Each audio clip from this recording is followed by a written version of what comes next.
So you've got Conor coming back down to 155, which is where the fight's most likely to be. He looked great at welterweight. I wonder how that transfers back down to 155, because I do feel like he put muscle mass on. Shoulders and triceps were a lot bigger.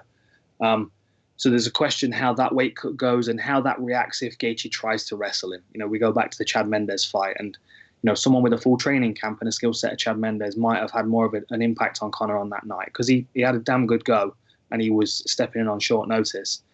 You've got to think Justin Gaethje is a decent bit bigger than Chad Mendes. He's got that wrestling offensive if he needs it, and he can hustle for 25 minutes if he needs it. But he also maintains that power to late in the rounds.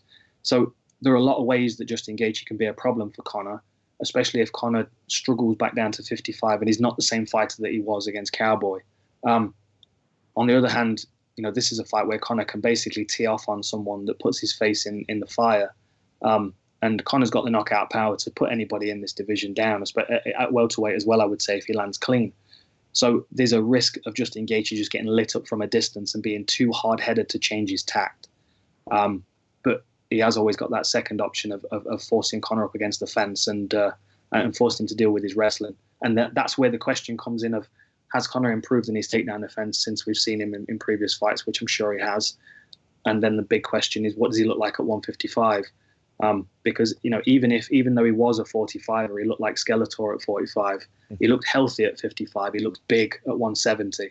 Going back down to 155, I think he might look and feel different, and that can be teased out of him with a heavy wrestling offensive. So I'm going to sit right on the fence and say, take my money, please. I want to watch that fight. Good. All right. Well, if Dan Hardy's on board, that means hopefully this fight gets made and comes together. Guys, follow them out on Twitter and Instagram at Dan Hardy MMA.